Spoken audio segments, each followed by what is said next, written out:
السلام علیکم ورحمۃ اللہ وبرکاتہ، نحمدہ ونصلی علی رسولہ الکریم، اما بعد۔ الحمدللہ آج ہم لوگوں نے 27ویں پارے کی تلاوت کو سنا، جس میں سورہ زاریات سے ابتدا ہوئی۔ سورہ زاریات کا کچھ حصہ کل پڑھا گیا تھا، کچھ حصہ آج پڑھا گیا، جس کی ابتدا میں اللہ رب العالمین نے فرعون کے واقعے کو ذکر کیا، کچھ اس کے بارے میں ارشاد فرمایا۔ اس کے بعد اللہ رب العالمین آیت نمبر 56 کے اندر ارشاد فرماتا ہے، وما خلقت الجن والانس الا لیعبدون، میں نے جنات اور انسان کو صرف اپنی عبادت کے لیے پیدا کیا ہے۔ یعنی اللہ رب العالمین سورہ زاریات کی آیت نمبر 56 کے اندر ہمیں ہماری پیدائش کا مقصد بتا رہا ہے کہ یہ مت سمجھنا کہ ہم نے تمہیں بلا مقصد کے پیدا کر دیا، یا تمہارے پیدا کرنے کے پیچھے ہمارا کوئی لاجک اور کوئی ایم نہیں تھا کہ تم آؤ کھاؤ پیو مرو اور ختم ہو جاؤ، ایسا نہیں ہے۔ اللہ رب العالمین کہتا ہے کہ میں نے جب تمہیں دنیا میں پیدا کیا تو پیدا کرنے کا ایک مقصد تھا کہ تمہیں میری عبادت کرنا ہے۔ اب عبادت کرنے کا مطلب کیا ہوا؟ عبادت کرنے کا مطلب ہرگز یہ نہیں کہ صرف آدمی نماز پڑھ لے، روزے رکھ لے، زکوٰۃ حج دے دے، کام پورا ہو گیا، کیونکہ ایسی عبادت کے لیے یعنی نماز اور ذکر کے لیے تو فرشتے ہی کافی ہیں، اور فرشتے بھی اگر اللہ کی عبادت نہ کریں تو اللہ کو کوئی فرق نہیں پڑنے والا۔ اللہ تعالیٰ عبادت کہا جاتا ہے، علامہ ابن تیمیہ نے اس کی تعریف کی، ہوا اسم جامع لکل ما یحبہ اللہ ویرضاہ من الاقوال والاعمال الظاہرۃ والباطنہ۔ عبادت کہا جاتا ہے ہر منہ سے کہی گئی بات، ہر بدن سے کیا گیا عمل، چاہے دکھا کر کیا جائے چاہے چھپا کر کیا جائے، جس کا مقصد اللہ کو راضی کرنا ہو، اسے عبادت کہا جاتا ہے۔ تو عبادت میں صرف نماز، روزہ، زکوٰۃ، حج نہیں آتا۔ عبادت کہا جاتا ہے نیک سلوک کو، عبادت کہا جاتا ہے ماں باپ کی فرما برداری کو، عبادت کہا جاتا ہے حقوق العباد کو، عبادت کہا جاتا ہے ہر اچھا عمل، یہاں تک کہ راستے سے تکلیف دہ چیز ہٹانا، ہر خوف، توکل، بھروسہ، ڈرنا، دعا مانگنا، یہ ساری چیزیں عبادت ہے۔ تو اللہ تعالیٰ کہتا ہے اس مجموعہ یعنی اس پوری چیزوں پر عمل کرنے کے لیے میں نے تمہیں دنیا میں پیدا کیا ہے۔ ما اريد منهم من رزق، اللہ تعالیٰ کہتا ہے کہ میں یعنی تمہاری عبادت کے بدلے تم سے رزق نہیں چاہتا ہوں، اور نہ میں یہ چاہتا ہوں کہ تم مجھے کھانا کھلاؤ۔ یعنی اللہ تعالیٰ اس آیت کے اندر ہمیں یہ ارشاد فرما رہا ہے کہ عبادت کے لائق ذات وہ ہے کہ جو کھانے کی محتاج نہ ہو، جسے کھانا نہ دینا پڑے، جس کے آگے چڑھاوے نہ چڑھانا پڑے۔ معبود وہ ہے کہ اللہ تعالیٰ اپنے بارے میں کہتا ہے کہ میں تم سے رزق نہیں چاہتا، بلکہ اللہ کون ہے؟ ان اللہ هو الرزاق ذو القوۃ المتین، بلکہ اللہ تعالیٰ تو وہ ہے جو سب کو روزی دینے والا اور بڑی سخت پکڑ کرنے والا ہے۔ یعنی عبادت کے لائق کون؟ وہ جو روزی دیتا ہے، سب کو کھانا کھلاتا ہے، جو خود محتاج نہیں، جسے خود بھوک نہیں لگتی، جیسا کہ اللہ تعالیٰ نے پیچھے واقعات کے اندر حضرت مریم اور ان کے بیٹے یعنی حضرت عیسیٰ علیہ السلام کے بارے میں بھی کہا تھا کہ کانا یاکلان الطعام، وہ دونوں کھانا کھایا کرتے تھے، یعنی وہ دونوں بھی اللہ رب العالمین کے محتاج تھے، اور نبی بھی تھے۔ تو نبی اس معنی میں کہ حضرت عیسیٰ انسانوں میں سے تھے، تم میں سے درمیان سے بھیجا گیا، تم کیوں شک کرتے ہو ان کی نبوت کے بارے میں؟ اس کے بعد آج ہمارے سامنے سورۃ الطور تلاوت کی گئی، جس سورہ طور کے اندر اللہ رب العالمین نے کچھ جہنمیوں کی خاصیت بتائی، اور خاص طور پر اللہ رب العالمین نے جنتیوں کی بہت ساری صفات کو بتایا، یا جنت کی بہت ساری خاصیتوں کو بتایا کہ وہاں پر اللہ تعالیٰ جیسا کہ آیت نمبر 18، 19، 20 کے اندر ہے کہ وہاں اللہ تعالیٰ فروٹس دے گا، کلو وشربو، کھاؤ پیو، جو تم نے آسانی کے ساتھ وہاں پر ٹیک لگائے ہوں گے، ان کا بستر کیسا ہوگا، ان کی حوریں کیسی ہوں گی۔ اسی کے بعد اللہ تعالیٰ نے جیسا کہ میں نے کل بھی ذکر کیا تھا کہ جنت کے اندر شراب کی نہر ہوگی، تو اس سے کچھ کنفیوژن ہو سکتا ہے آدمی کو کہ بھئی شراب جب دنیا میں حرام ہے تو جنت میں کیوں؟ اللہ رب العالمین کہتا ہے کہ دنیا کے اندر شراب جو حرام کی گئی ہے، یعنی میں آپ کو لاجک بتا رہا ہوں کہ دنیا میں شراب کے حرام کرنے کی وجہ یہ ہے کہ اس شراب کے اندر آدمی پینے کے بعد اسے خیال نہیں ہوتا، دماغ پر اس کا کنٹرول نہیں ہوتا، وہ الٹی سیدھی باتیں کرتا ہے، گالیاں دیتا ہے، حرام کاریاں کرتا ہے۔ تو اللہ تعالیٰ کہتا ہے کہ میں نے جنت میں شراب تو بنائی ہے، لیکن شراب کیسی؟ لا لغو فیہا ولا تاثیم۔ اللہ تعالیٰ آیت نمبر 23-22 سورۃ طور کے اندر کہتا ہے کہ اس شراب کی خاصیت یہ ہوگی کہ اسے پینے کے بعد آدمی کا دماغ بھٹکے گا نہیں اور وہ گناہ کے کام کرے گا نہیں، یعنی اللہ تعالیٰ کی اطاعت پر باقی رہے گا۔ تو وہاں جنت میں شراب کی بھی نہر ہوگی، دودھ کی بھی نہر ہوگی، شہد کی بھی نہر ہوگی، اور اللہ تعالیٰ کی بہت ساری نعمتوں کا اللہ تعالیٰ نے ذکر کیا۔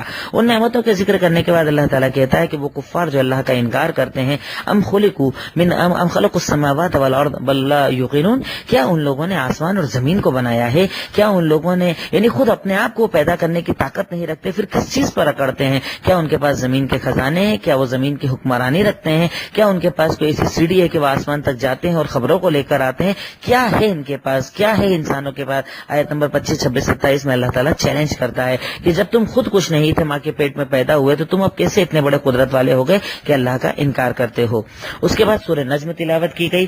سورہ نجم کے اندر اللہ رب العالمین اللہ کے نبی صلی اللہ علیہ وسلم کا مقام اور مرتبہ ابتدا کے اندر بتاتے ہوئے ارشاد فرماتا ہے وما ينطق عن الهوى ان هو الا وحی یوحی. سورہ نجم کی آیت نمبر 3 اور 4 میں اللہ تعالیٰ ارشاد فرماتا ہے کہ یہ نبی جو تمہارے پاس آئے ہیں ان کا مقام اور مرتبہ اتنا اونچا ہے کہ یہ اپنی طرف سے کچھ نہیں کہتے، اپنی خواہشات سے نہیں کہتے، اپنی طرف سے نہیں کہتے.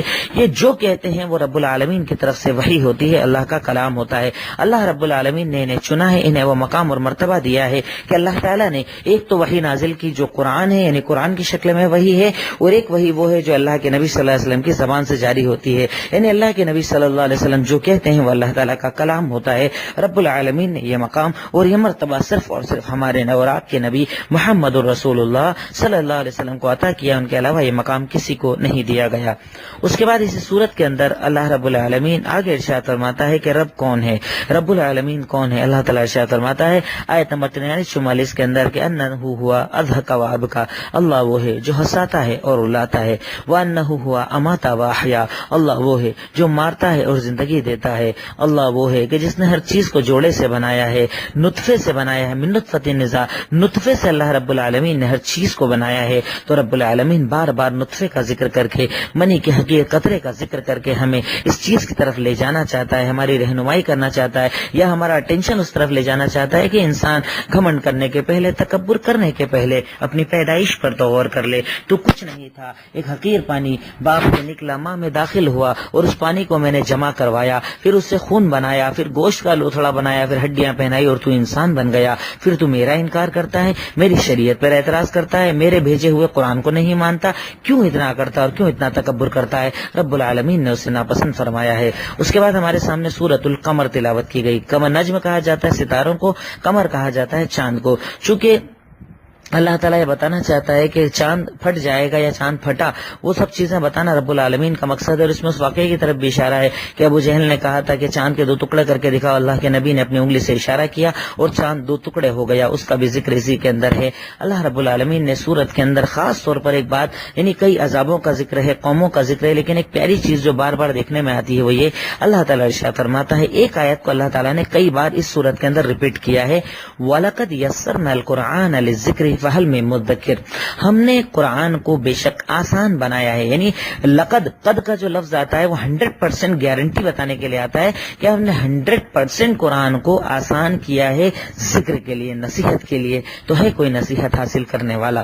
اس آیت سے صاف صاف پتہ چلتا ہے کسی مولوی کی نہیں، کسی عالم کی نہیں، کسی مفتی کی نہیں، کسی مسلک کی نہیں. اب قرآن کی بات دیکھیں، قرآن کی اس آیت کا ترجمہ دیکھیں. سورہ قمر آیت نمبر 27 کے اندر اللہ تعالیٰ کہتا ہے کہ ہم نے قرآن کو آسان کیا ہے.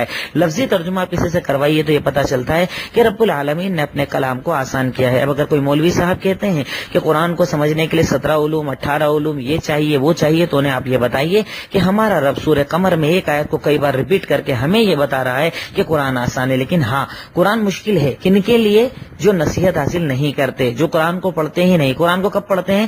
رمضان میں طوطے کی طرح تلاوت کی، رکھ دیا، نئے گھر میں سجا کر رکھ دیا، اچھے اچھے غلاف کے اندر رکھ دیا، قسم کھانے کے لیے جھگڑوں میں استعمال کر لیا، یا زیادہ بیماری ہوئی تو تعویذ کے طور پر استعمال کر لیا. رب کہتا ہے قرآن ان لوگوں کو فائدہ دینے والا نہیں. قرآن ان کو فائدہ دیتا ہے جو قرآن کو صرف اس استعمال کے اندر نہیں، قرآن کو سمجھتے ہیں، پڑھتے ہیں، تدبر کرتے ہیں، غور کرتے ہیں، عمل کرتے ہیں. اللہ تعالیٰ قرآن میں کہتا ہے کہ ہم نے قرآن کو کیوں نازل کیا؟ لیدبروا آیاتہ، تاکہ تم قرآن کی آیتوں پر غور کرو، تدبر کرو، ڈیپ کے اندر جاؤ، تلاش کرو، تو تمہیں قرآن کے اندر موتی ملیں گے، حلال ملے گا، حرام ملے گا، سیکھنے کو ملے گا، رہنمائیاں ملے گی، پرانی قوموں کے عذاب کا تذکرہ ملے گا، پرانی قوموں کی کمیاں ملیں گی، تاکہ تم ان کو بدل کر اپنی ایک اچھی زندگی بنا سکو، ایک اچھی زندگی جی سکو. اللہ تعالیٰ نے اس کے لیے قرآن کو آسان کیا ہے. تو اب آپ کے پاس اگر کوئی آ کر یہ کہے کہ قرآن مشکل ہے، تو سورہ قمر کی آیت بتانا کہ ہمارے رب نے قرآن آسان کیا ہے. اور اس کی ایک دلیل یہ بھی دے سکتے ہیں کہ آج آپ دیکھیے کئی غیر مسلم، سینکڑوں لاکھوں کی تعداد میں آپ کے سامنے ایسے غیر مسلم ہیں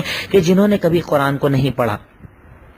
کبھی قرآن کو نہیں سنا، انہوں نے قرآن کی کبھی تلاوت کو نہیں کی، ان کو انگلش میں کسی نے قرآن دیا، سمجھے پڑھے مسلمان ہو گئے، ہندی میں دیا سمجھے پڑھے مسلمان ہو گئے، مراٹھی میں دیا سمجھے پڑھے مسلمان ہو گئے. یعنی ایک غیر مسلم جس نے کبھی قرآن سنا نہیں ہے وہ قرآن کو سمجھ بھی لیتا ہے اور مسلمان ہو جاتا ہے. اور ایک وہ مسلمان بچہ جو بچپن سے الف با تا سا پڑھتا ہے، جمعہ میں قرآن سنتا ہے، نماز میں قرآن سنتا ہے، قرآن کا ترجمہ سنتا ہے، وہ قرآن کو نہیں سمجھ پائے گا. تو اس سے پتہ چلتا ہے کہ کہیں نہ کہیں کوئی گڑبڑ ہے، کوئی ہے جو اس میں گڑبڑ کر رہا ہے. اللہ نے تو آسان کیا ہے لیکن کوئی اور ہے جو اسے مشکل کرنے میں لگا ہوا ہے. تاکہ اگر قرآن سے لوگ دور رہیں گے تو میری دکان چلتی رہے گی، قرآن کے قریب ہو جائیں گے تو میری بھیڑ کم ہو جائے گی. یقیناً قرآن کو پڑھنے والا الحمدللہ دین کو سمجھتا ہے، حلال و حرام کو سمجھتا ہے. میں یہ نہیں کہتا کہ قرآن کو سمجھ لینے کے لیے کوئی ضرورت نہیں، ڈائریکٹ قرآن کو آپ سمجھے. یقیناً قرآن کو سمجھنے کے لیے علماء کی ضرورت ہے، دینداروں کی ضرورت ہے، جہاں کہیں کنفیوژن ان سے سیکھا سمجھا جائے. لیکن اس کا مطلب یہ نہیں کہ قرآن اتنا مشکل ہے کہ آپ اسے ڈائریکٹ پڑھ ہی نہیں سکتے.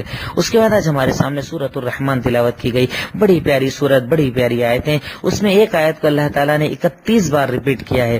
اس سورت کے اندر اللہ تعالیٰ نے اپنی صفات کا ذکر کیا ہے، اپنی خلقت کا ذکر کیا ہے. سورج کو بنایا، چاند کو بنایا، ستاروں کو بنایا، میں نے جنت کو بنایا، انسان کو مٹی سے بنایا، کیسے بنایا، پہاڑوں کو کیسے بنایا، کشتیاں سمندر کے اندر کیسے چلتی ہے، پانی کیسے نکلتا ہے، زمین میں پانی کہاں سے آتا ہے. کئی نعمتوں کا اللہ نے ذکر کیا اور ہر ایک کے بعد ایک جملہ ارشاد فرمایا، فَبِأَيِّ آلَاءِ رَبِّكُمَا تُكَذِّبَانِ. اے انسان، اے جنات، یہ دونوں جماعتوں بتاؤ تم اللہ تعالیٰ کی کون کون سی نعمتوں کو جھٹلاؤ گے. اس میں کئی لوگ آ سکتے ہیں. ایک تو وہ لوگ جو کہتے ہیں کہ دنیا خود سے بن گئی، ایک گینگ بینگ ہوا، دنیا بن گئی، بات ختم. یہ چیز کیا، ایک یعنی جو کہتے ہیں نا، وہ بینک کا جو ایک تصور ہے، میرے ذہن میں ان کا نام نہیں آ رہا ہے، جو ایک مشہور سائنسداں ہے جس کے بارے میں کہا جاتا ہے وہ تصور جو اس نے پیش کیا تھا کہ دنیا اس سے بنی تھی کہ ایک آگ کا گولا تھا، وہ پھٹا، اس سے دنیا وجود میں آ گئی. اللہ تعالیٰ اس آیت کے اندر ان لوگوں کو یہ بتا رہا ہے کہ آپ کا یہ دعویٰ جھوٹا ہے. ورنہ یہ دیکھو کہ آسمان کیسے چل رہا ہے، زمین کیسے چل رہی ہے، زمین کو اللہ نے کیسے بنایا، چاند کی مقدار بنائی، سورج کی مقدار بنائی.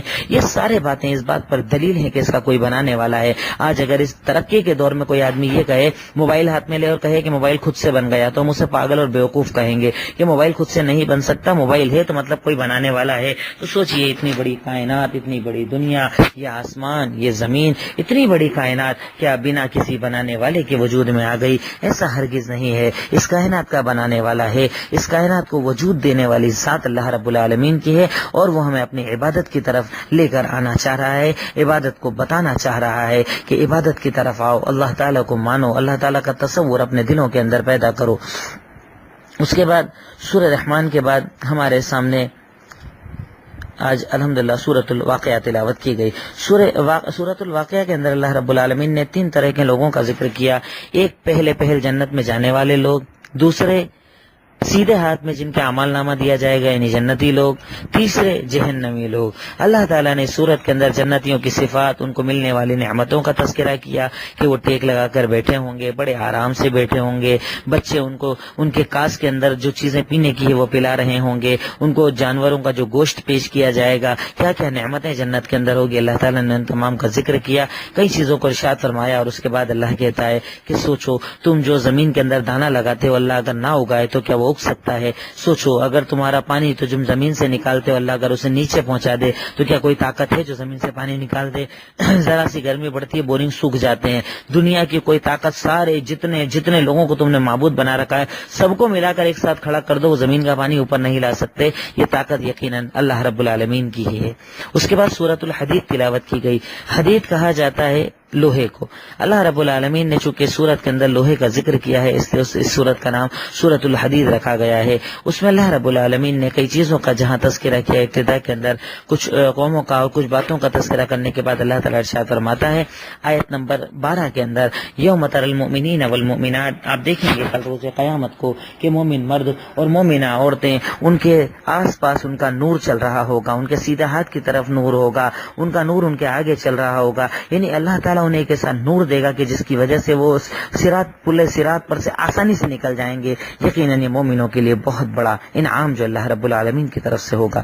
اس کے بعد اللہ رب العالمین نے آخر میں سورت کے اندر آیت نمبر 20 کے اندر دنیا کے بارے میں بتایا کہ جان لو انما الحیات الدنیا، جان لو کہ یہ دنیا جس میں تم زندگی گزار رہے ہو، لعب ولح، صرف کھیل کود کا سامان ہے، وزینت، زینت کا سامان ہے، وتفاخر، آپس میں ایک دوسرے پر بڑا دکھانے والا سامان ہے، وتکاثر فی الاموال والاولاد، اور اس بات کے لیے یہ دنیا ہے کہ مال میں آگے کون بڑھ گیا، اسٹیٹس میں آگے کون بڑھ گیا، اولاد کس کی زیادہ ہے. لیکن یعنی ٹوٹل یہ جو تمہاری دنیا ہے صرف کمپٹیشن کا نام ہے، بڑا کون چھوٹا کون، اچھا کون برا کون، کس کا اسٹیٹس زیادہ کس کا اسٹیٹس کم. اللہ تعالیٰ کہتا ہے کہ اس کی مثال ایسے ہے کہ ایک آدمی، ایک کسان جو ہوتا ہے، کھیتی جب دانا بوتا ہے، جب وہ ہری ہوتی ہے اسے بہت اچھا لگتا ہے، لیکن ذرا سا اللہ کا عذاب آ جائے، اگر وہ سوکھ جائے اور رزا رزا ہو جائے تو سب ختم، اس کے ہاتھ میں کچھ نہیں رہتا. ویسے ہی تمہاری مثال ہے کہ دنیا کی 4 دن کی زندگی تمہیں بڑا مزہ آتا ہے، بڑا اچھا لگتا ہے، خوب خوش رہتے ہو، لیکن جب اللہ تعالیٰ اگر اسے برباد کرنے پر آ جائے گا تو کیا ہوگا تمہارا، کہاں جاؤ گے، آخرت میں پچھتاؤ گے، رو گے. اس لیے دنیا کو تو جیو، لیکن ایسے جیسا کہ تمہیں مسافر کی زندگی گزارنا ہے. دنیا کے اندر اتنی محنت کرو جتنی ضروری ہے، اور دنیا میں جب اللہ تعالیٰ مال دے، دولت دے، ثروت دے، طاقت دے تو اسے اللہ کے راستے میں لگاؤ. اس دنیا کو آخرت کو جیتنے کے لیے استعمال کرو، آخرت کی جنت کے لیے استعمال کرو. آخر میں اللہ تعالیٰ سے دعا ہے، اے الہی مولا رب العالمین، خالق مالک رحمان رحیم، تو ہمیں قرآن پر عمل کرنے کی